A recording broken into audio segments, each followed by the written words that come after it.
Une mine, c'est toujours en développement. Fait que, il y a toujours des niveaux où ce que ça développe. À tous les jours, il y a, on appelle ça des blasts, là, excusez-moi le terme en anglais. Donc, on fait sauter une ronde pour avancer dans le développement. En sauvetage minier, on fera pas de traitement sur place, là. Moi, j'ai eu un petit peu de misère à m'adapter avec tout ça. J'étais habitué de traiter les gens, tu sais, directement sur place. Je pense que mon expérience va être là pour aider les sauveteurs miniers parce que, veux pas, dans la formation de base, on touche un petit peu au triangle du feu, ainsi de suite. Mais tu sais, en tant que pompier, les sauveteurs ont pas les connaissances et les habilités à intervenir à un incendie.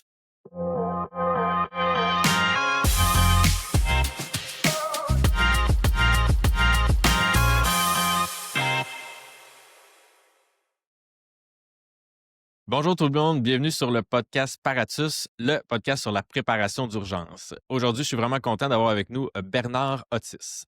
Bernard cumule plus de 20 ans d'expérience en intervention d'urgence. Il a passé 15 ans comme paramédic, un parcours qu'il a ensuite mené à devenir instructeur pour le CIUS de la capitale nationale. En parallèle, il œuvre depuis plus de 20 ans comme pompier, lieutenant à la Malbaie et instructeur à l'École nationale des pompiers pour la formation pompier. Aujourd'hui, il met cette vaste expérience au service du secteur minier en tant que chef sûreté et mesures d'urgence chez Canadian Royalties au Nunavik. Son parcours l'a amené à former des équipes, gérer des situations critiques et assurer la sécurité dans certains des environnements les plus exigeants, un défi quotidien qu'il relève avec rigueur et passion. Bernard, merci beaucoup de prendre le temps et d'être là avec moi aujourd'hui. Merci à toi de m'avoir invité. Ça me fait plaisir de partager un petit peu ma, ma petite expérience dans le domaine minier. Ben oui, certain. Je suis super excité, Bernard. Puis là, je veux pas partir trop vite, mais tu sais, l'isolement est vraiment un thème tu sais, qui va revenir aujourd'hui. Fait que pour commencer, j'aimerais ça si tu peux nous parler d'une situation que tu as préparée pour nous autres qui t'est arrivée, puis on va partir avec ça. Ouais, ben dans le fond, il y aurait quand même plusieurs situations. On va y aller avec une en particulier, puis sinon, on discutera de part et d'autre. Donc, une situation qu'on a vécue en juillet cet été, c'est un incendie sous terre. Pour ceux qui connaissent le domaine minier, euh, un incendie sous terre, c'est pas mal la bête noire de toutes les mines. On veut pas vivre un incendie sous terre. C'est quelque chose qui a un enjeu de santé-sécurité pour nos travailleurs. Donc, 3 heures du matin, j'ai reçu un appel de mon technicien incendie qui travaille pour moi pour m'annoncer qu'on avait un incendie sous terre à la mine. Donc, vu qu'on est en ondes, je vous dirai pas tous les mots qui m'ont passé par la tête. Bref, ça réveille mal. Je te dirais que ça réveille mal. Surtout que l'incendie en question était un incendie d'un camion qui transportait des explosifs. Donc, encore beaucoup plus problématique. Fait que, en mesure d'urgence, tu sais, on est appelé à se projeter dans le temps, qu'est-ce qui pourrait arriver. Tu sais, il faut penser beaucoup plus loin que l'incendie en ce moment. Donc, beaucoup de scénarios te passent dans ta tête là, à ce moment-là. Puis dis-moi, Bernard, l'incendie, tu sais, juste pour que les gens comprennent un peu, quand tu dis sous terre, vous autres, chez vous, il y a combien d'étages? C'est quoi la taille de cette affaire-là? Puis en termes de personnel, à ce moment-là, il y avait combien de personnes sous terre? Écoute, nous, c'est une jeune mine qui vient de débuter, là, ça fait pas tellement longtemps, fait qu'on n'est pas très profond. On est rendu, je pense, l'incendie était au niveau 2,65, donc qui équivaut à 265 mètres sous la terre. Peut-être qu'il y a des gens qui vont dire, ah, c'est profond, mais si je prends une mine d'or dans le sud qui sont rendus à 3 kilomètres de profond, je me considère comme un peu à la surface à 265 mètres de profondeur. Fait que c'est à peu près ça pour la profondeur. À ce moment-là, il y avait 26 travailleurs sous terre à la mine.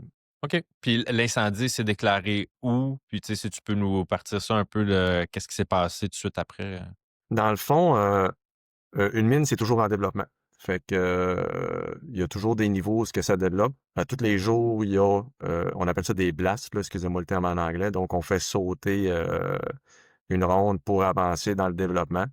Donc, les gens qui travaillaient au développement étaient avec le camion pour charger les trous d'explosifs. Dans le fond, c'est tous des trous qui sont faits là, par l'ingénierie, à telle distance, telle grosseur, puis ils sont chargés avec de l'explosif pour dynamiter euh, plus tard dans la journée.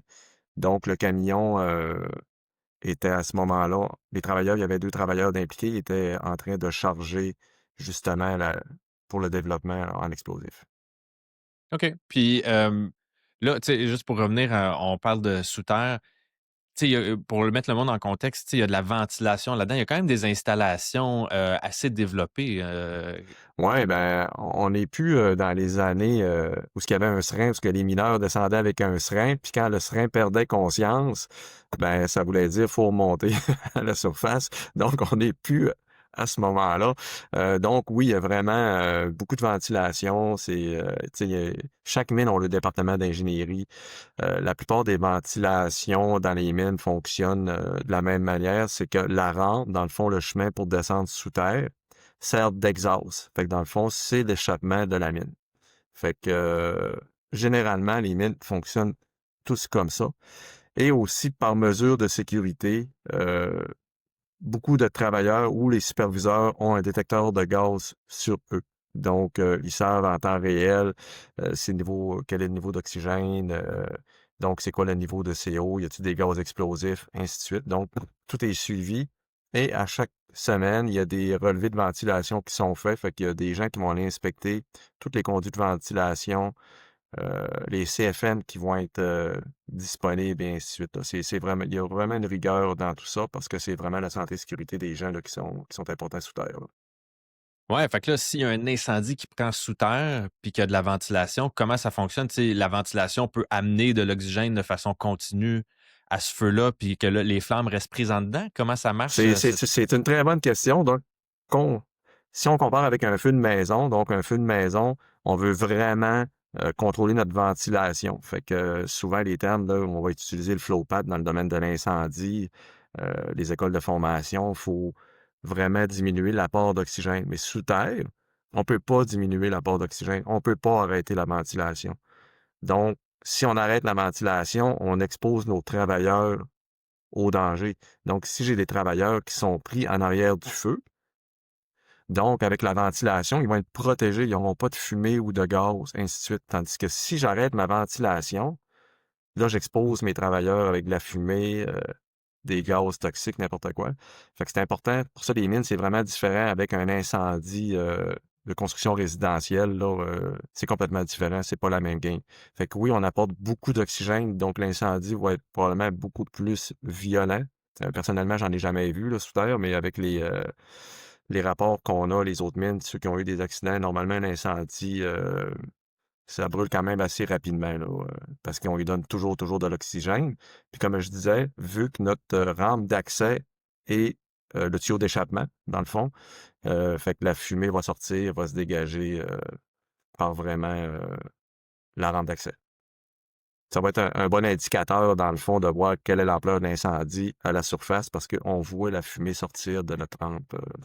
mais en même temps, si tu es plus à la surface que l'incendie, ça veut dire que toute la fumée s'en vient vers toi, tu sais, Ouais, de par la ventilation ouais, qui sort par là. exactement. Sauf OK. que les systèmes de ventilation sont faits justement, fait qu'il y a des niveaux qui vont être protégés.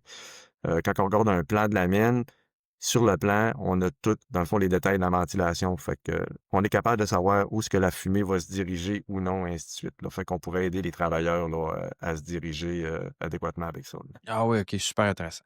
Fait que mettons, moi, je suis le travailleur tu sais, qui était responsable de ce camion-là. L'incendie se déclare. C'est quoi la première chose que moi je fais? Est-ce que tout de suite, tu sais, j'ai-tu une intervention à faire à essayer d'éteindre l'incendie? Je m'en vais dans les refuges tout de suite? Ben, techniquement, c'est un petit peu comme tout le monde, c'est qu'on a un extincteur, fait qu'on veut vraiment que les gens, s'ils sont capables, sans se mettre en danger, utilisent l'extincteur. Dans le fond, chaque personne est comme un pompier en soi, fait que s'il est capable d'éteindre l'incendie, c'est déjà une bonne chose. Fait que c'est vraiment la première chose à faire, d'essayer de l'éteindre sans se mettre en danger. OK. Puis là, mettons, je fais ce que je peux, mais là, tu sais, ça prend trop d'ampleur. Je suis plus capable, il faut que je m'éloigne. Fait que là, moi, la prochaine étape, c'est aller dans les refuges, ça serait-tu ça? Avant, on a un autre système de protection incendie qui est sur chaque véhicule. Dans le fond, chaque véhicule qui va sur terre est muni d'un système d'extinction automatique qu'on appelle le NSUL. Fait que lorsqu'il y a un incendie qui se développe supposons dans la partie moteur, supposons que c'est un moteur qui prend feu d'une machinerie, ben, c'est comme des petits fils qui vont fondre, qui vont déclencher le système incendie ou il peut être déclenché manuellement là, avec un champignon là, en pesant dessus. OK, intéressant. Fait qu'il y a même Ouais, quelque chose à l'intérieur du camion pour essayer de ouais, réduire la propagation de l'incendie. ouais, exactement. OK. Fait que ça fonctionne pas ça non plus. Après ça, qu'est-ce qui arrive? Donc là, le travailleur doit, normalement, selon les procédures, puis tu sais, c'est des procédures écrites, sauf que des fois, dans le stress, c'est pas toujours évident, là. Tu sais, on sait que dans le stress, il arrive une situation d'urgence. La plupart du temps, les gens qui sont pas confrontés à une urgence vont perdre leur repère. Mais habituellement, c'est d'aviser son superviseur ou le répartiteur pour déclencher le mercaptan. Donc, le mercaptan, ce que ça fait, c'est que le mercaptan, c'est une odeur qu'on met quand vous avez une bouteille de propane chez vous, il y a du mercaptan d'ajouter dedans, donc c'est pour le sentir qu'il y a une fuite. Donc, on utilise ça sous terre. C'est une bouteille de mercaptan qui va être diffusée dans le système de ventilation pour avertir tous les travailleurs comme de quoi qu'il y a une urgence sous terre de se réfugier dans les refuges. Donc, c'est comme ça qu'on réussit à avertir tout le monde et aussi de faire un message radio. Donc, la plupart, tous les gens ont un radio sur eux ou dans les véhicules, donc on fait des out-calls sur les ondes radio que tout le monde doit se réfugier dans les refuges ou de sortir de la mine s'ils sont proches de la sortie. Puis c'est intéressant ça, le mercaptan, Bernard. Est-ce que c'est arrivé parce que, dans le fond, c'est pour être sûr qu'il y ait 2 mécanismes pour avertir les gens d'un incendie? Parce que tu sais, tu te dirais, tu pourrais juste appeler tout le monde sur la radio, puis les gens seraient au courant. Fait que pourquoi rajouter la procédure du mercaptan en plus? Je pourrais pas te répondre, je vais y aller avec ma logique. Donc, d'après moi, le mercaptan fait partie du règlement de santé et sécurité dans les mines. Donc, c'est une obligation d'avoir du mercaptan. Et le mercaptan, on doit le tester, on doit faire une pratique d'évacuation une fois par année par mine. Fait que chaque année, c'est réglementé. On doit faire une pratique d'évacuation. Si on le fait pas, ben, on se fait rappeler à l'ordre là, quelques semaines avant qu'on va être en retard pour notre pratique d'évacuation. Donc, on doit faire notre pratique d'évacuation. OK, mais il y a toujours le mercaptan et l'appel radio aussi, là, Ouais, finalement, correct. Fait que les 2 ouais. ils viennent toujours ensemble. OK, intéressant. Puis là, c'est ça, qu'est-ce qui fait moi, je suis dans la mine, tu sais, c'est sûr, si je suis à côté du camion, tu sais, j'ai peut-être un long chemin à faire, surtout tu disais une mine de 3 kilomètres de profond, tu peux pas te sortir de là à pied, j'imagine. Fait que qu'est-ce qui fait que moi, j'irais soit dans un refuge? Est-ce que tout le monde va dans un refuge? Est-ce qu'il y en a qui, tu sais, ceux qui sont proches de la sortie, ils sortent? C'est ça. Dans le stress, il y en a qui vont sauter dans leur véhicule, qui vont partir en montant. Techniquement, ça devrait être tout le monde dans les refuges. Donc, dans les refuges, on a des refuges permanents et on a des refuges temporaires. Donc, le règlement, il fait que on peut pas avoir le maximum entre les refuges, c'est 1 kilomètre de route. Donc, on peut pas aller plus loin que ça. C'est pour ça que dans le développement, on a des refuges temporaires qui vont suivre le développement et qu'on va installer des refuges permanents. Donc, les refuges vont accueillir les travailleurs. Ils vont avoir un système de communication à l'intérieur. Ils vont avoir de la nourriture, de l'eau. Donc, ils vont être capables de vivre là, quelques heures et quelques jours, là. Je te dirais quelques jours, là. Normalement, on a beaucoup de provisions, ainsi de suite, là. Tout est réglementé pour les refuges, comme pour la Mercatin sous terre, donc on se doit d'avoir de l'équipement dedans. Chaque refuge aussi est équipé d'une civière basket, planche dorsale, trousse de premiers soins, épipène, DA, ainsi de suite, là. Fait que tout est bien équipé. Wow, vraiment? Fait que même pour des urgences médicales, Ouais. au moins la partie premiers soins? Ouais, exactement, parce que s'il y a une urgence médicale sous terre, c'est nos sauveteurs miniers qui descendent là, chercher, dépendamment de la nature des blessures, mais c'est vraiment les sauveteurs miniers qui vont descendre là, chercher si c'est un trauma ou ainsi de suite, qui vont aller, là. Ce sera pas quelqu'un qui va l'embarquer puis le monter dans son Jeep à l'infirmerie, là. Ça va être l'équipe de sauvetage minier. Puis, dans les refuges, il y a de la ventilation aussi, là, parce que qui doit être est-ce que tu sais, es-tu différente de la ventilation principale? Ouais, c'est différent, là. Normalement, c'est un exhaust. Fait que, tu sais, on va avoir un petit ventilateur qui va pousser à l'extérieur du refuge. Donc, on veut pas rentrer de l'air. Donc, c'est très hermétique. Une fois que les gens sont à l'intérieur du refuge, on a du plâtre aussi, là, comme pour le gyps à la maison. Donc, on va calfeutrer les entrées, la porte, ainsi de suite. Donc, pour éviter qu'il y ait vraiment de l'air qui s'infiltre à l'intérieur, là. OK, wow, c'est super intéressant quand même, toute une logique, tu sais, par rapport à d'habitude, il y a un bâtiment qui brûle, tu fais juste sortir. Tu sais, là, tu peux pas sortir. Fait Tu peux que, il pas. y a vraiment Ouais, exactement. Puis les refuges versus nous, au Nunavik, c'est le froid, tu sais, c'est pas les mêmes refuges qu'au sud. Donc, mon ancienne mine, eux, il n'y avait pas de pergélisol ou quoi que ce soit. L'air était chauffé sous terre, fait qu'il faisait un 15 degrés sous terre, tandis que nous navigue, ben, il fait froid. Fait que au sud, on a de l'air comprimé, on a de l'eau douce. Au Nunavik, ben là, on peut pas avoir d'air comprimé parce que ça va geler dans les tuyaux. L'eau qui est utilisée sous terre pour travailler, c'est de l'eau qu'on rajoute du sel dedans pour pas qu'elle gèle. Parce qu'il fait quand même froid sous terre. L'air arrive directement de la surface, fait qu'elle n'est pas réchauffée. Fait que c'est une autre particularité là, du Nunavik. Ah ouais, wow, OK. Fait que là, tu peux pas sortir et en plus, tout est gelé en dessous de toi, là. Fait que c'est vraiment, situation assez extrême, là. Ouais, un petit peu. Fait que là, ramène-nous dans ta situation. Toi, finalement, là, j'imagine qu'il y a quelqu'un, un supérieur qui a été avisé de l'incendie, puis que c'est de cette façon-là que tu as reçu l'appel? Ouais, fait que dans le fond, l'incendie était déclaré, là, tu sais, il s'est passé du temps, des petites choses. Moi, j'ai été appelé par justement mon technicien incendie. Moi, j'ai demandé qui était le gestionnaire en devoir parce que là, dans le fond, il y a une cellule de crise qui va s'ouvrir. Fait que c'est important de comprendre qu'il y a toujours une cellule de crise qui s'ouvre, même si on est au Nunavik. Il y a des décisions qui doivent se prendre. Fait que moi, j'étais pas au site. Le gestionnaire en devoir était au site. Fait que là, on s'est connecté par Teams. Fait que c'est la chaîne. C'est que moi, j'ai réveillé mon directeur. Fait qu'à 3h30 du matin, on était tous branchés en Teams. On avait ceux qui étaient au site qui étaient dans une salle attitrée justement pour la gestion de crise. On avait les RH qui étaient là aussi. Euh, et on a le directeur des opérations. En sauvetage minier, il y a toujours quelqu'un qui est nommé directeur des opérations que lui va coordonner la mission des sauveteurs miniers. Fait que le directeur des opérations, lui, est vraiment une entité à part. Lui, il relève pas de la direction. Lui, il a son mandat, il sait ce qu'il a à faire. Quand même que la direction arriverait ou que moi, Bernard Baptiste, je dirais Hey, tu iras faire ça sous terre avec ta gang. Lui, il va dire non, non, non. C'est moi qui décide, c'est moi qui ai la juridiction. Fait que c'est lui qui prend ses propres décisions. Fait que moi, le directeur des opérations, j'y ai parlé une fois quand j'ai eu l'incident, je voulais qu'il me fasse un topo. Fait que lui, il m'a fait un topo. Puis j'ai dit, écoute, tu as un aide à la tâche, je te dis pas quoi faire. Tu sais qu'il y a un organigramme pour les explosifs, tu peux le regarder. Merci, bonsoir. Si je peux faire quoi que ce soit pour t'aider, dis-moi les, je vais t'aider.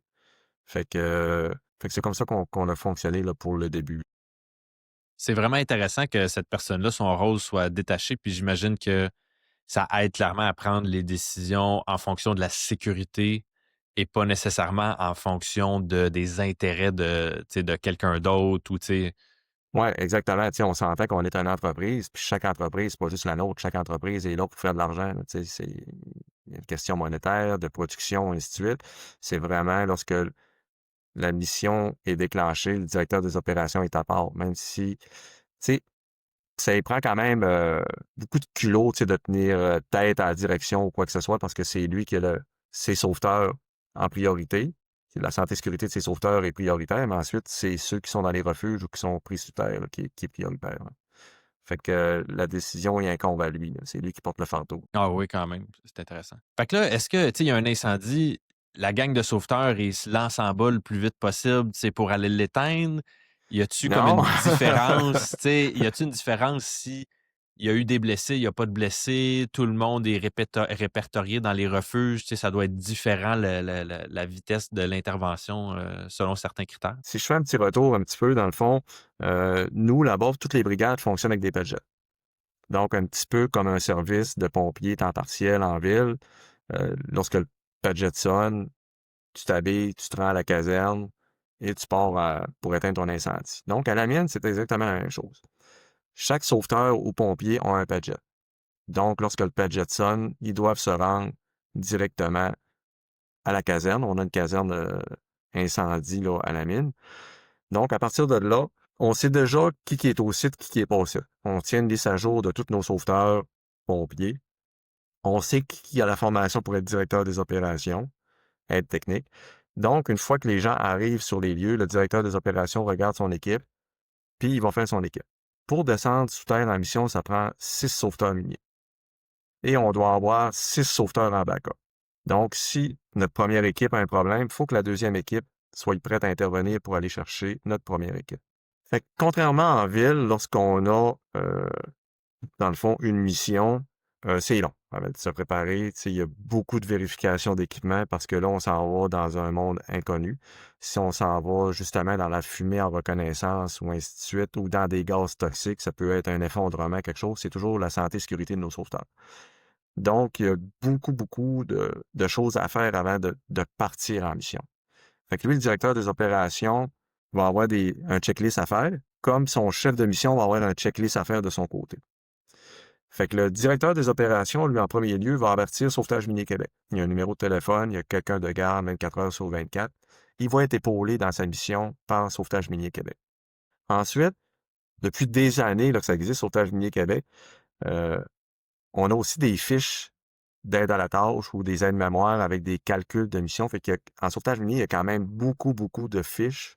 On peut se perdre un peu dans tout ça, mais quand tu les respectes, là, ça va très bien. C'est vraiment des aides-mémoires. Fait que lui, sa première étape, là, en tant que directeur des opérations, il va s'assurer que, dans le fond, l'alarme du mercaptan a-tu été déclenchée. OK? Fait que ça, c'est son premier checklist, il va s'assurer de ça. Il va s'assurer d'avoir une communication avec les mineurs qui sont sous terre. Donc, dans chaque refuge, il y a un système de communication.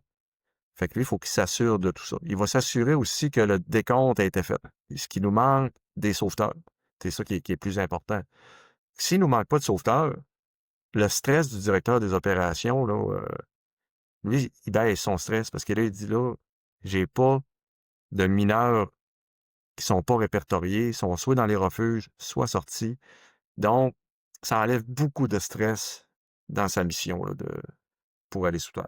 Ouais, c'est ça, parce qu'une fois que le risque humain est écarté, tu sais, que finalement, il n'y a pas de blessés à aller secourir, puis comme tu dis, tout le monde est en sécurité dans les refuges, finalement, ça devient un peu plus un problème matériel qu'un problème humain. C'est ça, Ouais, exactement, OK, exactement.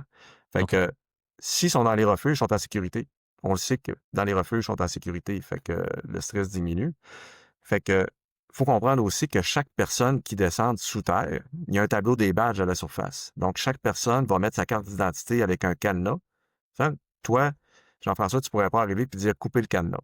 Tu sais, il est badgé, il est sous terre. Fait qu'on le sait. Fait que, avec le tableau, on a fait faire des petites rondelles. Fait que quand on fait le dénombrement, on est capable de mettre une rondelle, il est répertorié, et ainsi de suite. Fait que c'est comme ça qu'on fait le décompte. Fait que lui, à partir de là, dans son aide-mémoire, il va aviser qui a besoin du directeur des opérations. Y a-tu besoin d'avoir l'ingénieur en ventilation? Y a-tu besoin d'avoir le support technique? Ainsi de suite. Fait que lui, il va s'entourer vraiment de personnes qui a besoin pour prendre les décisions. Ensuite de ça, il doit faire, dans le fond, un calcul de mission. Fait que le calcul de mission, fait qu'il va prendre tous les plans de la mine, puis il va calculer la distance où ce qui est l'incident. Donc, les BG4, les sauveteurs miniers utilisent un BG4, donc c'est un système un petit peu comme c'est un appareil respiratoire, mais en circuit fermé. Donc, l'autonomie du BG4, là, en théorie, c'est 4 heures d'autonomie. Donc, vous voyez les pompiers en ville avec leurs appareils respiratoires. Donc, les sauveteurs miniers, c'est beaucoup plus gros. C'est une caisse fermée avec un OMI de 4 heures, comparativement à un pompier qui c'est de 30 à 60 minutes. Donc là, c'est pas la même chose, c'est pas la même game. On part pour un bon bout de temps là, sous oxygène, sous terre. Ouais, puis le pompier, j'imagine, c'est parce que le bâtiment, tu sais, de toute façon, avec les chaleurs, puis tout ça, il reste 30, 45 minutes. Ils sortent, il y a une nouvelle équipe qui rentre, fait qu'ils sont capables probablement d'échanger. Alors, j'imagine que quand tu descends sous terre, tu n'as pas ce luxe-là. Là. L'équipe qui est descendue, c'est eux qui sont partis. C'est ça, c'est eux qui sont partis. Donc, c'est justement un pompier, justement, va être différent parce que le travail de pompier va être vraiment exigeant à l'intérieur d'une maison. Tu sais, il travaille avec une CAF, il travaille avec... c'est vraiment, vraiment exigeant. Fait que je ne verrais pas, comme un sauveteur minier, faire le même travail. Un pompier avec un BG4, 4 heures de temps dans une maison avec une CAF, là, tu sais, à un moment donné, physiquement, ça ne marcherait pas, là. Fait que, juste en Europe, les BG4 sont beaucoup utilisés par les pompiers pour les incendies dans les tunnels. Donc, on s'entend que quand ils partent d'un tunnel, ils sont là pour longtemps, fait qu'ils n'ont pas le choix, ça leur prend une autonomie qui est quand même assez grande. Fait que tous nos sauveteurs miniers sont équipés de BG4. Pour vous donner une idée, on a 18 BG4 chez Canadian Royalties. OK? Fait qu'on a quand même beaucoup. On est capable de faire 3 équipes de sauveteurs. Et nos voisins à côté de nous ont aussi, je pense que c'est 24 BG4 qui ont, nos voisins. Fait que ensemble, on peut s'entraider beaucoup, là. On est capable de faire beaucoup d'équipes. Ça, c'est super intéressant. Puis là, tu dis vos voisins, parce que là, tu sais, on n'en a pas parlé, mais tantôt, quand tu disais les gens sont sur le site, c'est que chez vous, tu arrives en avion ou tu repars en avion, là. Tu sais, tu peux pas. C'est ça, Bernard, tu sais, tu peux C'est ça. pas. Chez nous, il y a pas de route. Donc, pour ceux qui voudraient s'en aller au Nunavik, en auto, ben, c'est plate, mais vous ne serez pas capable. Donc, on monte en avion, on monte en Boeing 737 avec Air Inuit. Nous, on a 3 vols par semaine, de départ de Montréal, Québec ou Val-d'Or. Et on est environ 425-475 personnes au site, dépendamment des vols, si on a des contracteurs, plus ou moins. Fait on fait une moyenne d'environ 450 personnes au site en tout temps, avec un roulement 3 vols par semaine qui change de personnes. Fait que, il va rentrer ou sortir entre 60 et 75 personnes par vol. Fait que c'est le roulement qu'on a du personnel là, avec les vols d'avion par semaine. Fait que, il y a pas de route. La seule route qu'on a, c'est les routes pour aller au gisement, pour une route pour aller à l'aéroport et la route pour aller chez nos voisins ou à Baie-Déception, qui est environ 2 heures de route de chez nous. Donc, tout le minerai est transigé par camion et transporté par bateau. Puis c'est pour ça que tu disais tantôt, parce que les sauveteurs miniers, les pompiers chez vous, Bernard, c'est pas des gens qui. Tu sais, c'est comme tu disais tantôt, c'est comme un pompier à temps partiel, dans le sens qu'il y a un autre. Il y a un travail sur la mine, mais il est aussi formé comme un pompier ou un sauveteur, c'est ça?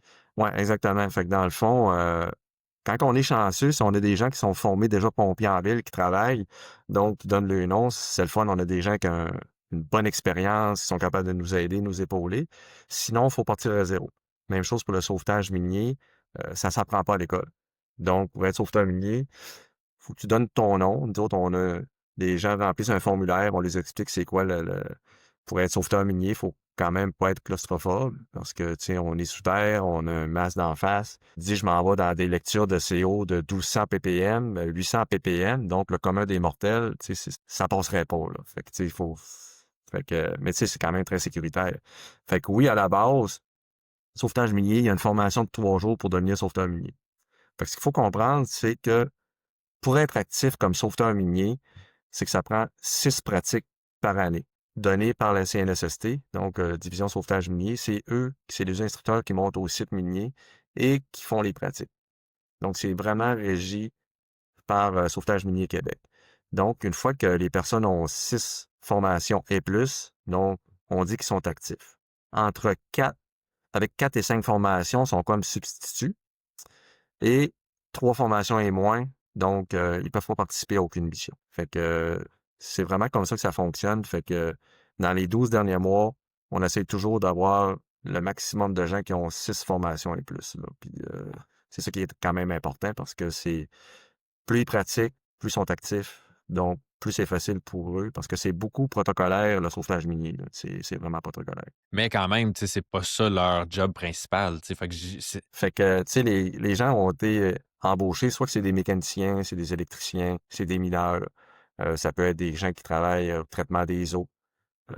Donc, ainsi de suite, c'est vraiment varié. Mais c'est ce qui fait la beauté de la chose, c'est que un service temps partiel, que ce soit pompier ou sauvetage minier, tu arrives avec une expérience X. Donc, les gens, ils ont du vécu. Fait que, ils arrivent sur une situation, il y a toujours quelqu'un qui va lever la main. Ah, je connais ça, tu sais, moi, je suis capable, vu que c'est un électricien, un plombier, un menuisier, n'importe quoi. Donc, les situations sont facilement gérables parce qu'on a une vaste expérience de gens. On a aussi des ingénieurs, on a des techniciens en ventilation. Fait que c'est vraiment diversifié là, comme background là, pour nos gens, là. Fait qu'eux aussi sont là pour le travail, mais ils ont encore la santé et sécurité de le collègue de travail. Fait que c'est pour ça qu'ils s'impliquent dans les brigades, que ce soit pompiers ou sauvetage minier, ils sont vraiment là pour ça. Fait que c'est ce qui fait la beauté de la chose. Une fois qu'ils sont libérés, ils sont pas vraiment libérés quand le Padjet sonne, il faut comprendre qu'ils sont engagés pour la production. Fait que, tu sais, on fait des trous. Fait que chaque département fait sa part pour nous fournir des gens parce qu'à la base, lorsque le Padjet sonne, les départements perdent un travailleur. Des fois, ils vont perdre 2 travailleurs. Fait que faut que les départements servent de base. Ah oui, c'est vraiment une dynamique intéressante, mais en même temps, justement, comme tu dis, le fait qu'il y ait ces connaissances techniques-là, c'est probablement très aidant pour certaines missions. Puis là, d'ailleurs, c'est drôle, tu disais tantôt, parce que tu sais, quand il y a une urgence puis que vous faites signaler les sauveteurs miniers, par exemple, c'est que là, l'avantage, c'est que si tu habites en ville puis le monde est chez eux, ils peuvent être à 30-45 minutes en auto ou tu sais, au Ouais. restaurant ou quelque chose. Vous, quand il y a une urgence, tu sais qu'ils sont chez vous parce qu'ils peuvent pas aller bien, bien loin, dans le fond. Non, c'est ça, on sait qu'ils sont chez nous, à moins que si ça soit déjà des travailleurs qui sont sous terre, ils ne pourront pas répondre. Le budget ne rentrera pas, sinon, parce qu'on a 2 mines souterraines présentement, bientôt 3. Donc, sinon, ben, on pourrait passer par les ondes radio si c'est pas la mine qui est affectée, de venir nous trouver. Ce qu'il faut comprendre, si on a une urgence sous terre dans une mine, ben, on va fermer d'autres mines, on va arrêter les opérations, on veut pas se mettre en danger. Fait que, ainsi de suite. Mais oui, sont vraiment alentour du site, au camp normalement, là, fait que lorsque ça sonne, les gens arrivent quand même assez rapidement, là. Fait que là, tu sais, pour retourner à ton scénario, toi, tu as été alerté, le directeur des opérations fait ses affaires. Là, dans cette situation-là, est-ce que, tu sais, tout le monde, le décompte était bon, tout le monde était en sécurité, donc il y avait, tu sais, moins le rush de descendre?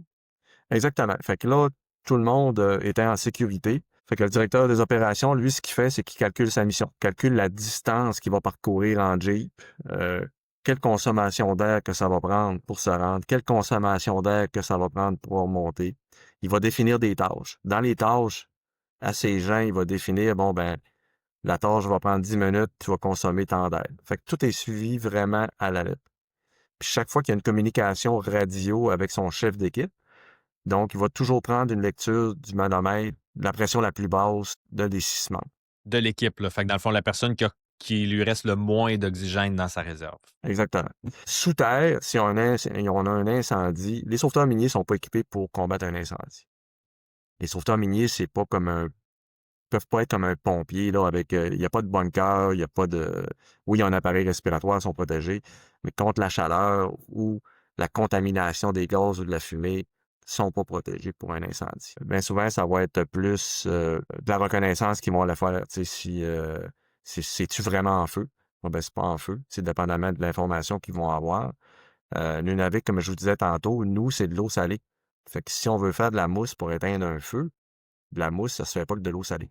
C'est une contrainte qu'on a par rapport en ville. Donc là, il faudrait descendre des réservoirs de 1000 litres d'eau pour être capable de faire de la mousse. Fait que, c'est encore un autre logistique en combat d'incendie sous terre, là, si on se mettrait vraiment en mode combat d'incendie sous terre, là. Y a-tu, tu sais, avez-vous des camions d'incendie qui peuvent descendre, tu sais, qui auraient, une réserve d'eau? Non, dans le fond, c'est tu sais, tout ce qui va sous terre, c'est des petits Toyota, des petits Jeep Toyota ou soit des plateformes ou ainsi de suite. Fait que là, il faudrait embarquer une réserve d'eau sur une plateforme avec une petite pompe. Fait que c'est comme ça que ça fonctionne, là. Fait que tu sais, tu disais tantôt, lorsqu'il y a une urgence sous terre, ça se garoche pas. Une mission se prépare. Elle se doit d'être préparée. Puis, tu sais, ça peut prendre 1 heure et demie, 2 heures à préparer la mission avant d'envoyer tes gens sous terre, là. C'est quand même long, là. Tu sais, on part pas comme ça parce qu'il y a beaucoup de choses à faire là, pour, avant de dire on descend sous terre. OK. Puis là, tu sais, restons dans la situation où il y a pas de blessés ou quoi que ce soit, puis après ça, tu sais, j'aimerais ça qu'on parle de l'autre option, mais s'il y a pas de blessés, c'est quoi l'intérêt de descendre en mission? Tu sais, est-ce que tu pourrais juste dire, tu sais, laissons ça brûler, on se donne une coupe d'heure, ou est-ce que, tu sais, comme tu dis, c'est vraiment pour aller en reconnaissance? Mais dans le fond, c'est vraiment, tu sais, à partir de la surface, moi, chez nous, j'avais une caméra, j'étais capable de voir le portail, dans le fond, d'entrée. Puis moi, à partir de chez moi, je voyais pas de fumée. Même chose, ceux qui étaient au site, il y avait une reconnaissance qui était faite sur le terrain, il n'y avait pas de fumée qui sortait du portail. Je comprends. Fait que là, on se dit, bon, ben, ça brûle-tu ou ça brûle pas? Fait qu'à un moment donné, faut le savoir, tu sais, parce que là, si on se dit, on attend pendant 2 jours, puis qu'il n'y a pas de feu, on a quand même une perte de production. Puis, tu sais, c'est pas l'enjeu important, mais il faut quand même savoir ce qui se passe sous terre. Donc, on y va en mode reconnaissance. OK, ça marche. Fait que c'est vraiment plus pour aller voir exactement qu'est-ce qui se Ouais, passe. c'est ça, exactement. Puis, tu sais, s'il y aurait eu un incendie, il y aurait eu un peu de fumée qui s'échappe. Ben, les gens, ils peuvent descendre tranquillement, dire OK, OK, OK. Oh non, la situation se remplit à partir d'ici, on vire de bord puis on attend que ça brûle. Fait que, tu sais, c'est des options. Mais ça, c'est le directeur des opérations qui va prendre ses décisions en fonction des renseignements qu'il a et ainsi de suite. OK. Fait que toi dans ta situation, l'équipe s'est mise ensemble, les gens sont préparés, puis ils ont décidé d'aller, en exploration, voir qu'est-ce qui se passait. Exactement. Donc, ils sont quand même allés de mémoire, je pense, c'était comme 3 heures plus tard, parce que tous les renseignements qui étaient connectés, il n'y avait pas personne en danger, tout le monde était sorti.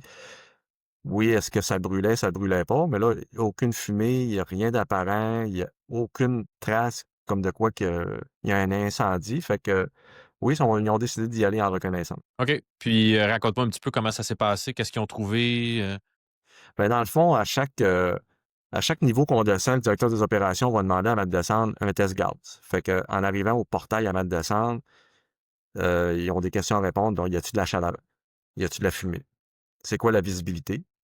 Donc, c'est quoi mon taux d'oxygène? C'est quoi mon taux de CO? C'est quoi le taux de gaz explosif? Ainsi de suite. Fait que le chef d'équipe donne tous les renseignements au directeur des opérations. Une fois que c'est fait, le directeur des opérations va l'assigner une autre tâche. Donc, supposons c'est le niveau 115, il va dire descends au niveau 115, tu m'en refais une lecture. Fait qu'on y va progressivement comme ça dans une mission. Puis là, le but, c'est de se rendre finalement à ce qui était supposé être la source de l'incendie. Exactement. Ouais, c'est ça. Les gens descendent, comme je te disais, ils ont une liste d'équipements, caméras thermiques, ainsi de suite. Fait que détecteur de gaz, fait qu'on descend tranquillement, là, juste être capable d'avoir un visuel ou une confirmation de quelque chose. Puis là, quand ils sont rendus, il y avait trop de fumée. Qu'est-ce qu'ils ont trouvé? Non, il n'y a jamais eu de fumée. Donc, tout le long en descendant, il n'y a jamais eu de fumée. Euh, Eux, quand ils sont arrivés, ils ont vu une petite lueur orangée. Fait que suite à ça, le directeur des opérations, il a dit, bon, ben, il y a une lueur orangée, ça veut dire qu'il y a encore un peu de flamme. Lui, il a dit, moi, je ne vous mets pas en danger, on remonte à la surface. Fait qu'il a reviré son équipe. C'est le directeur des opérations qui prend la décision, on monte à la surface. Fait que là, tu sais, c'est ça, là, parce que comme tu disais, vu que tu peux pas être équipé, en fait, même pour combattre un incendie de façon significative, c'est vraiment plus de la reconnaissance que...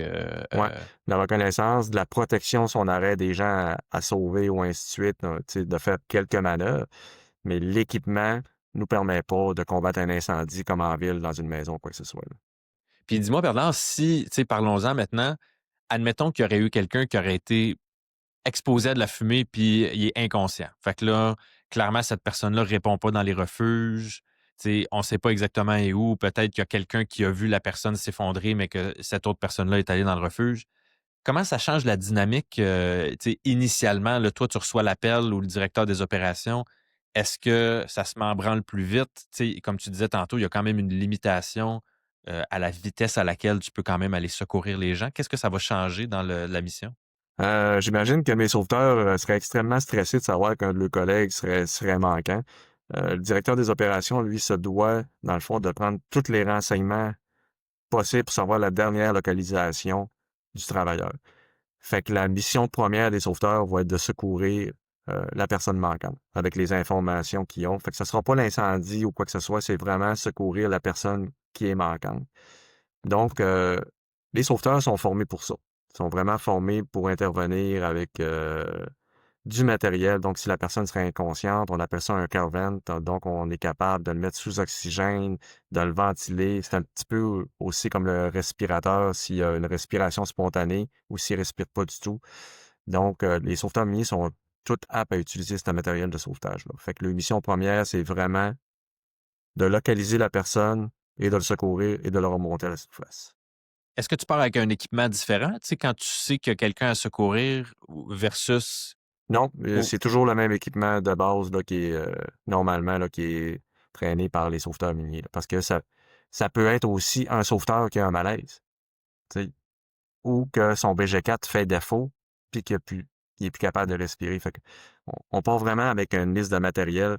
Puis c'est vraiment exigeant pour les sauveteurs parce qu'ils ont beaucoup, beaucoup de matériel. Fait que si le Toyota se rend pas, faut qu'il parte à pied. Fait que là, il faut tout qu'il embarque le matériel dans la civière panier. On a aussi un genre de petit trailer sur roue pour embarquer le civière panier pour traîner les sauveteurs. Là-dessus, si supposons qu'il n'y aurait pas de visibilité, qu'il y aurait de la fumée, fait que là, ils vont traîner un câble guide, ils vont être attachés ensemble. Fait que c'est beaucoup restrictif, là. C'est pas un environnement de travail qui est facile. Si on pense aux pompiers en ville, eux vont suivre le boyau, mais nous, on peut pas suivre notre boyau sous terre. Fait qu'on va s'attacher à un câble après la paroi, puis on va partir avec une bobine de câble, puis on va s'en aller avec ça, là, pour se retrouver, là. je comprends. Fait que même quand il y aurait quelqu'un à secourir, ça peut prendre combien de temps, là, tu sais, si tout le monde fait tout comme faut puis qu'ils sont prêts, tu sais, le plus vite possible parce que tu as des étapes à faire que tu n'as pas le choix de faire pour te Ouais, t'as pas le préparer pour choix. une mission comme ça?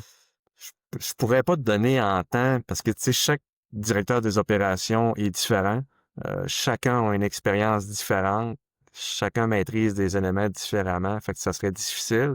On a aussi que nous, il y a la distance. Les mines sont pas directement à côté du camp. Fait que, dépendamment de quelle mine ça va être, on va-tu être à 30 minutes de route? On va-tu être à 1 heure de route?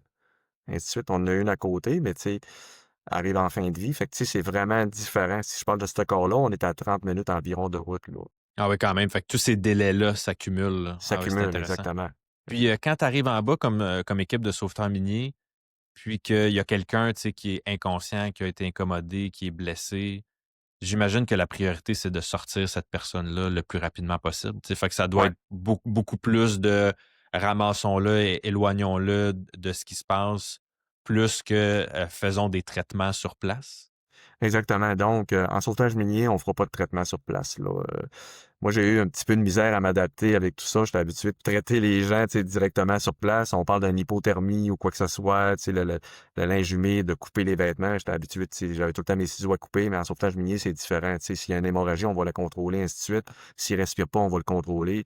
Mais on planche, on embarque ça dans le civière, puis on part en haut. Les traitements vont suivre à la surface, là. Ouais, puis c'est vraiment particulier, Bernard.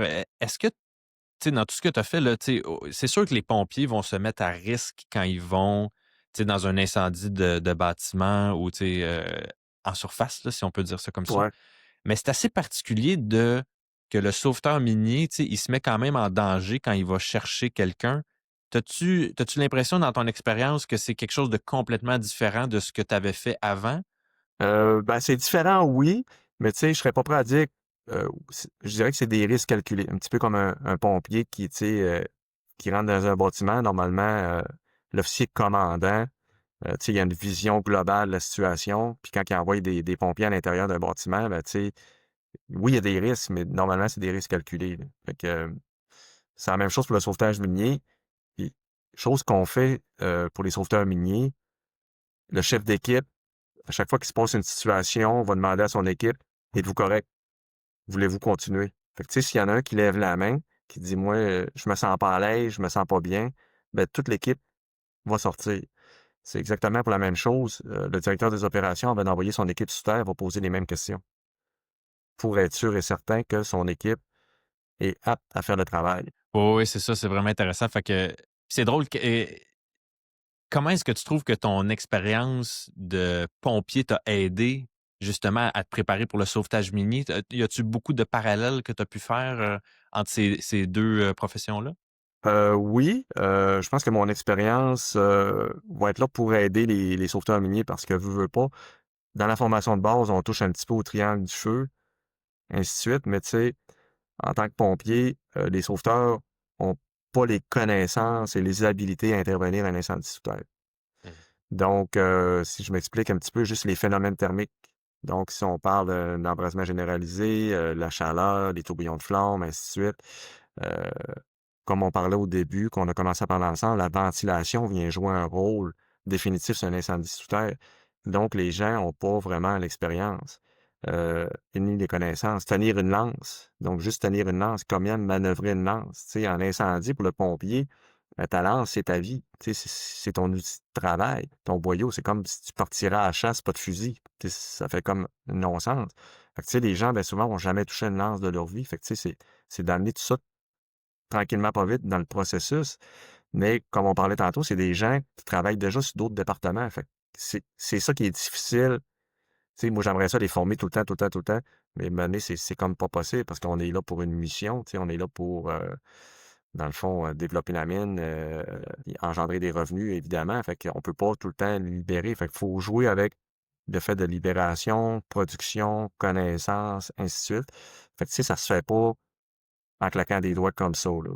Ouais, c'est intéressant. Il reste que quand même, tu sais, depuis tantôt, tu me parles de pas mal de quand même parallèles que tu sembles avoir été capable de faire, tu sais, de réflexes ou de façon de réfléchir, tu sais, quand tu vas envoyer une équipe de sauveteurs, tu sais, des parallèles à faire avec quand tu envoies un Ouais. pompier à l'intérieur d'une maison. C'est quand même intéressant de voir qu'il y a quand même des parallèles entre ces 2 Ah professions-là, je oui, dirais. définitivement, là, tu sais, il y a des parallèles, dans tout, que ce soit incendie ou secouriste, tu sais, ça vient que tout se ressemble un petit peu pareil. Différemment, là, on va se le dire, parce qu'intervenir dans une maison, chercher un trauma dans une maison versus dans une galerie sous terre quand tu es dans de la roche, que tu essaies de mettre un matelas immobilisateur ou une planche dorsale, que tu es tout croche, c'est différent, là. Oui, c'est ça. Quoique la préparation à l'incertitude aussi, ça, c'est quand même une caractéristique ou une force qui, clairement, tu développes probablement dans ces 2 professions-là aussi. Ouais, oui, exactement. Hem, Revenons pour, conclure ta situation. Là, les gens sont remontés. Est-ce que finalement qu'est-ce que le directeur des opérations a décidé de faire? De laisser ça aller encore un peu, de renvoyer une équipe plus tard? Comment ça s'est, conclu cette affaire-là? Fait que dans le fond, en discutant avec Sauvetage Minier Québec, avec les membres de la direction, on a décidé d'attendre un 24 heures parce que pour la sécurité de nos gens, puis tu sais, c'était un camion d'explosifs. Pour conclure à la situation, dans le fond, c'était pas le camion lui-même qui était en feu. C'était, oui, un équipement sur le camion, mais en avant du camion. Fait que, tu sais, les explosifs ont jamais été en danger ou quoi que ce soit, là. Fait que, Heureusement. heureusement, exactement. Mais ça, on pouvait pas le savoir. Fait que, tu sais, toutes les précautions ont été prises en fonction de ça. Puis, tu sais, il y a eu beaucoup de rencontres avec nos partenaires, ceux qui nous fournissaient les explosifs, ainsi de suite. Il y a eu beaucoup, tu sais, le risque, comme il nous disait, le risque zéro n'existe pas. Il serait très peu probable qu'il arrive quelque chose, mais on peut pas dire qu'il n'y a pas de risque. Fait que tout était fait en fonction du risque. OK. Puis après ça, pour la résolution, il a fallu qu'il y ait une autre mission de sauvetage qui descende, j'imagine? Ouais, 24 heures plus tard, on a refait une équipe, puis après ensuite de ça, on les a renvoyés sous terre avec des consignes claires qui étaient avec les différents partenaires et ainsi de suite pour voir justement que c'était quoi la partie, dans le fond, qui avait brûlé là, sur le camion, mais qui était pas en contact avec les explosifs ou quoi que ce soit, là. Qu'est-ce que vous avez appris de cette situation-là? Y a-t-il quelque chose que si c'était à refaire, que vous feriez de différent ou une situation similaire? Moi, je pense, je te dirais que c'est mon équipe, mon directeur des opérations qui a vu, c'était la première fois qu'il gérait une situation d'urgence. Lui, il en a sorti grandi. Je pense que les membres de mon équipe en ont sorti grandi aussi. Euh, Voit plus les choses de la même vision. Tu sais, quand tu vis une situation d'urgence, tu sais, des fois, tu as des idées arrêtées. Oh, moi, je ferais ça de même, je ferais ça, puis je ferais ça. Là, quand tu le vis avec un pas de recul, tu te dis, ouais, tu sais, c'est différent. Puis ce que les gens de son équipe ils ont dit, c'est que il avait gardé son calme tout le long. Il avait une voix rassurante tout le long sur les ondes radio.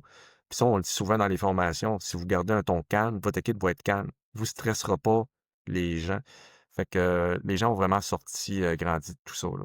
C'est vraiment intéressant. Puis toi, tu sais, t'as quand même pas mal de bagages par rapport à des situations d'urgence. C'était-tu ta première, d'un point de vue, minier souterrain? Y a-tu quelque chose que toi, t'as changé dans ta façon de réfléchir à tout ça? Ben moi, c'est ma deuxième que je vivais dans mon autre mine avant, j'en avais vécu une aussi. Là, elle, c'était vraiment ma deuxième sous terre. Je savais un petit peu plus où m'aligner parce que c'est jamais évident, même si tu sais, tu essaies de respecter les plans de mesure d'urgence, tous les critères. On sait que, tu sais, qu'il y a toujours des choses à améliorer dans chaque situation d'urgence. Fait que, tu sais, je te donne un exemple. Faut contrôler l'information, tu sais, qui sort de la mine. Si on veut pas que quelqu'un dise n'importe quoi sur les réseaux sociaux. Fait que, tu sais, faut parler avec les IT, il faut parler avec les RH. Tu sais, il y a beaucoup de situations. Fait que c'est le fun parce que ça nous fait grandir. Se dire, ah, cette situation-là, je l'ai vécue comme ça, mais la prochaine, ça va être d'une autre manière. Je vais me prendre autrement. Fait que le partage d'informations est vraiment intéressant, là. Ouais, vraiment. Puis écoute, en plus, ça arrive pas souvent, heureusement, On veut pas que mais ça arrive. quand même non, c'est ça, exact, mais quand même, On veut ça pas fait que ça qu'on arrive. on essaie d'en apprendre le plus possible de ce qui se Ouais. Puis tu sais, on fait quand même des simulations, des évacuations, mais ça reste que quand tu es dans le moule de pratique, c'est pas la même chose qu'un moule de vraiment de situation d'urgence. On est commencé à faire beaucoup de simulations, là, je te dirais comme un petit peu premier répondant, des simulations que personne n'est au courant. Moi, le chef infirmier, la semaine passée, on a fait une simulation d'un blessé. Personne n'est au courant. L'infirmier ne le savait pas non plus, fait qu'on s'est rendu jusqu'à l'infirmerie avec le blessé. On avait mis du faux sang, simulé une fracture du dos, engourdissement des jambes. L'autre infirmier, lui, était au courant, fait qu'il avait préparé des médicaments, des placebos, fait qu'on est allé à l'intraveineuse, les médicaments, Medevac, ainsi de suite. Fait qu'on est allé vraiment loin dans notre simulation pour les préparer là, adéquatement. Wow, bravo! C'est vraiment une bonne idée de faire ça, là, tu sais, surtout de pas le dire au monde d'avance parce que là, tu induis Ouais. du vrai stress. Oui, c'est ça, tu sais, on en fait quelques-unes.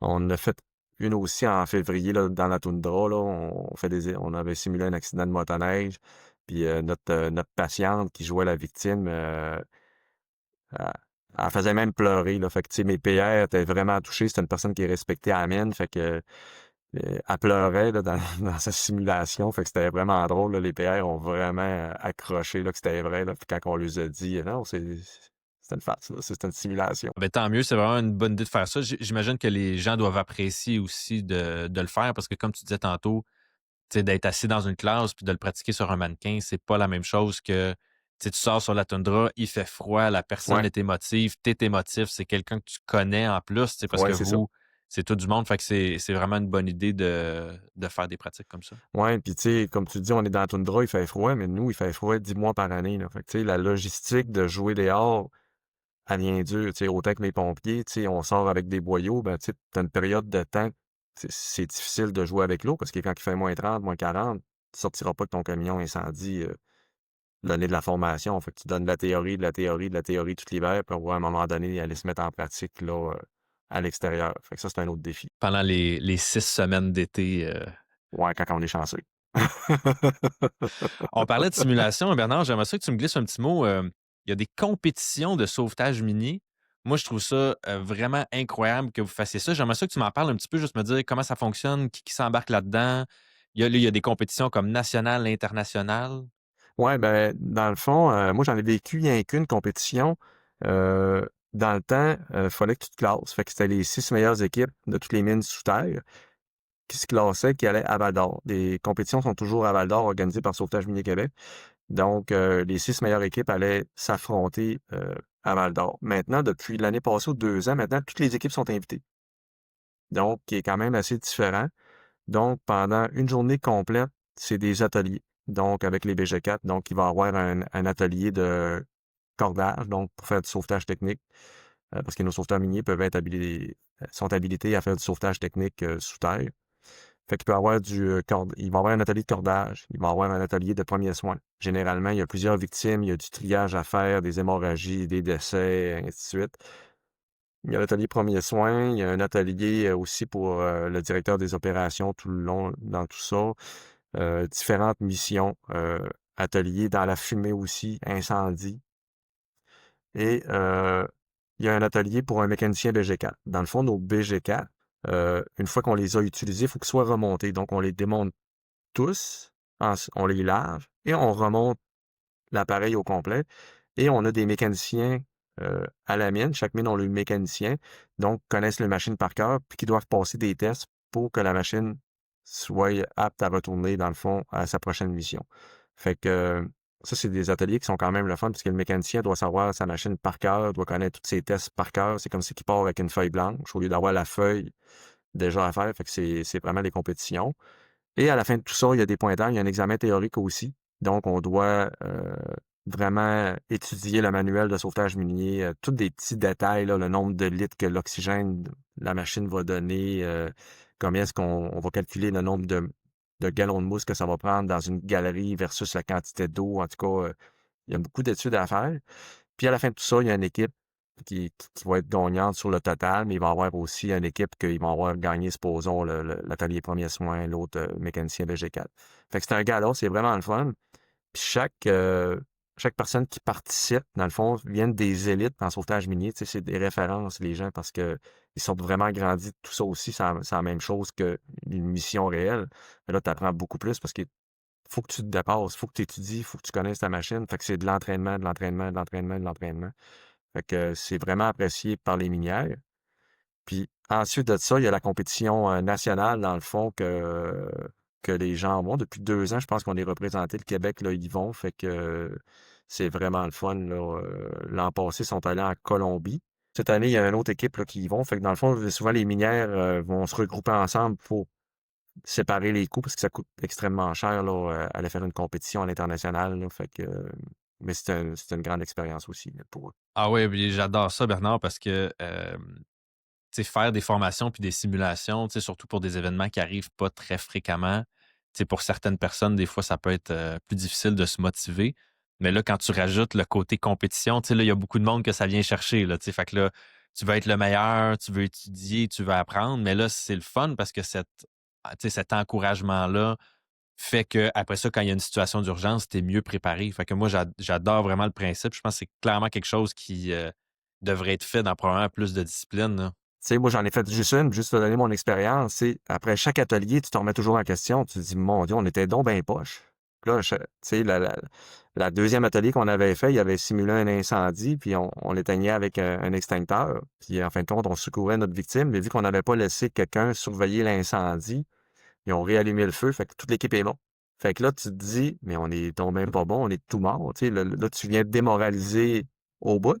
Mais pour savoir à la fin de la journée que toutes les équipes sont mortes. Fait que là, tu te dis, ah, Criff, on n'était pas si mauvais que ça, en fin de compte. Tu sais, c'est le genre de choses, mais tu t'en mets toujours en question là, après une étape. Là. Mais en même temps, la fois d'après, tu sais, quand tu éteins un incendie pour de vrai, tu penses à laisser quelqu'un qui surveille l'incendie. Tu sais, fait que c'est Ouais, ça que j'adore, c'est que c'est des leçons qui, dans le stress de la compétition, vont rester beaucoup plus. Puis tu sais, parce que probablement que cette théorie-là, la majorité des gens l'avaient vue, mais c'est pas le même type d'apprentissage quand tu le lis dans un livre que quand tu le vis pour de vrai, là. non, c'est ça, exactement. Fait que tu pars, tu l'as appris, comme tu dis, tu l'as appris, tu le retiens, tu te dis, ah, ça, je l'ai retenu. Avant de passer aux questions éclairs, Bernard, j'aimerais, tu sais, on a parlé un petit peu du fait que, tu sais, toi, en plus d'être du sauvetage sous terre, tu es une mine très éloignée. Puis là, tu m'as parlé d'une histoire d'ours polaire l'autre fois. J'aimerais vraiment ça que tu me racontes un peu cette histoire-là. Puis là, tu sais, moi, ce qui m'a impressionné, c'est que vous avez même un genre de protocole. Vous êtes prêt pour ça, là. Fait que vas-y, je t'écoute. Ouais, ben dans le fond, on a différents animaux. Tu sais, on est dans la toundra, on est au bout du Québec complètement. Fait que oui, des ours polaires, mais il n'y a pas juste des ours polaires. On a des ours polaires, on a des loups, des renards arctiques. Donc, sur le site, on a beaucoup de renards. Fait que, tu sais, il y a une bonne gestion à avoir des déchets, parce que les renards sont attirés par les déchets. On a aussi des caribous. Donc, le printemps, c'est la migration des caribous, chose qui est vraiment impressionnant à voir, là, des caribous un peu partout, en îlot, ainsi de suite, là. Fait que pour revenir aux ours polaires, à chaque année, on a des ours polaires. Donc, oui, faut les éloigner du site. On s'entend qu'un ours polaire, j'ai vu mon premier en février dernier. Euh, c'est vraiment beau. Tu as juste envie d'aller le flatter tellement que ça a l'air d'un gros nounours en peluche, mais non. Tu sais, c'est dangereux. Fait que oui, tu sais, on travaille étroitement avec le département environnement aussi dans tout ça parce que, tu sais, faut les éloigner. Fait que nous, pour se promener dans la toundra, fait qu'on a un BV 206, une ancienne machine de l'armée sur chenille. Fait que oui, on est armé, on a des armes à feu. Mais le but, c'est pas de tuer un animal, là, tu sais, je suis vraiment contre ça aussi, là. Faut vraiment juste les éloigner, tout faire en notre possible pour les éloigner. Et généralement, ça va vraiment bien, là, tu sais. Je dois dire que les ours sont coopératifs. Mais bon, on les éloigne. Si on réussit à les éloigner, qu'ils sentent plus la nourriture, ils vont partir d'eux autres mêmes. Là, tu sais, ils font le chemin, ils vivent leur vie dans la toundra. Faut pas oublier qu'on est sur le territoire. Là. Tu sais, on est chez eux. Là.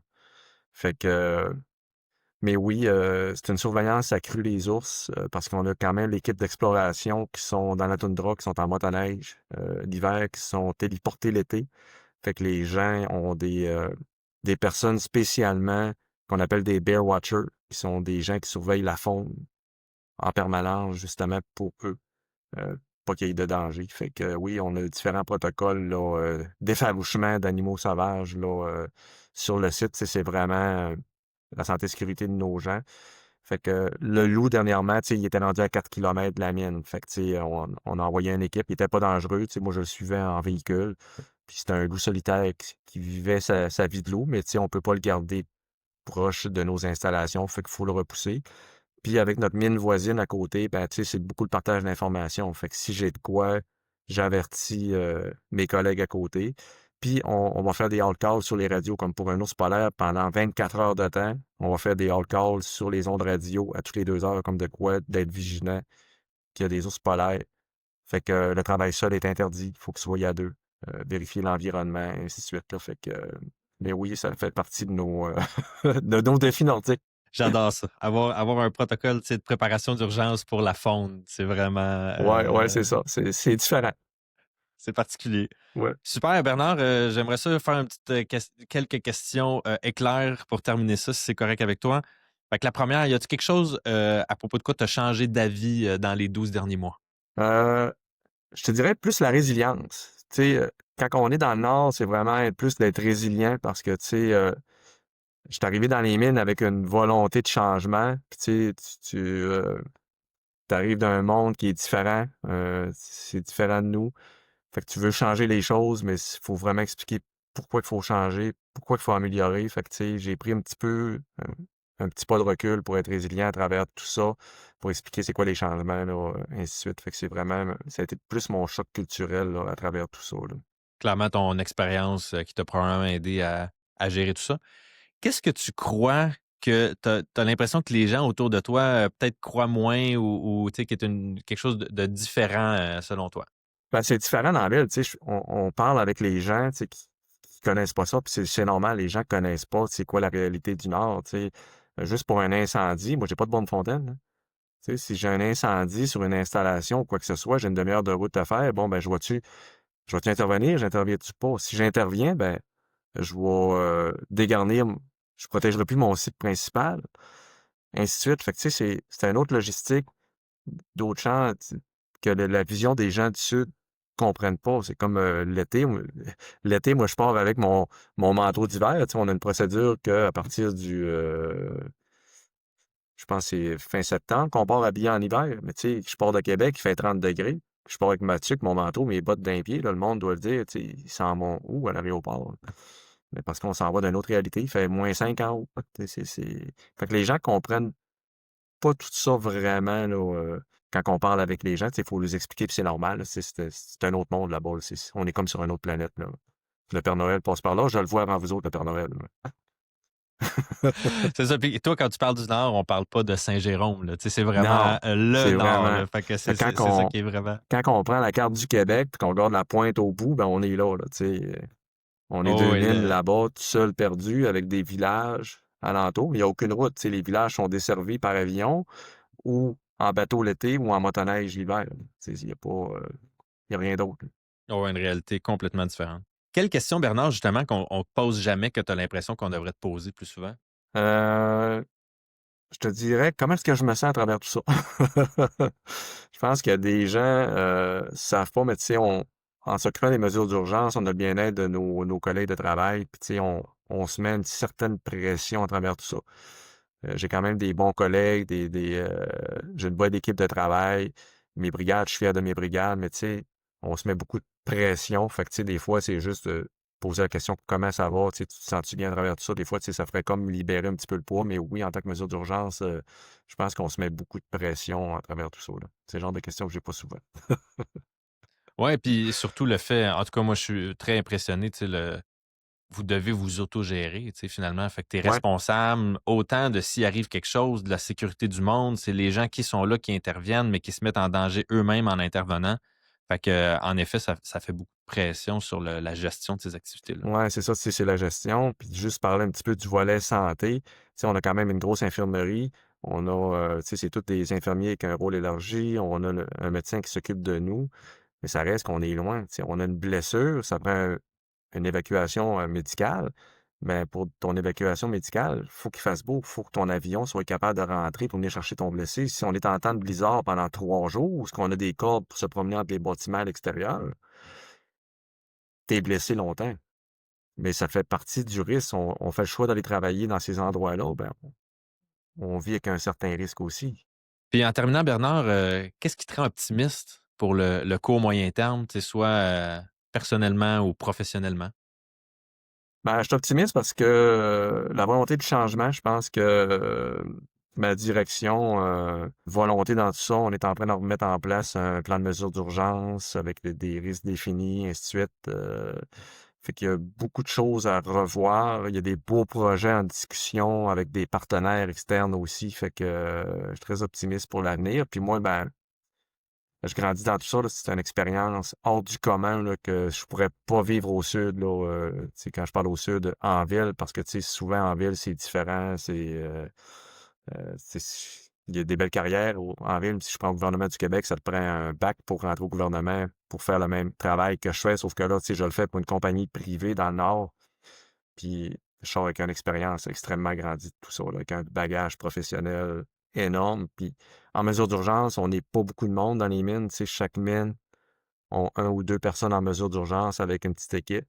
Fait que, tu sais, le partage d'informations avec mes collègues, on se rencontre 2 fois par année pour partager justement des informations. Fait que tout le monde s'aide à travers tout ça, là, fait que c'est vraiment le fun. Bernard, merci énormément d'avoir pris le temps. C'était super. Je pense j'ai beaucoup appris, en tout cas, tu sais, de ta situation géographique et opérationnelle différente. Fait que merci beaucoup d'avoir pris le temps. Bon, ben, je te remercie à toi. Fait que, merci pour l'invitation.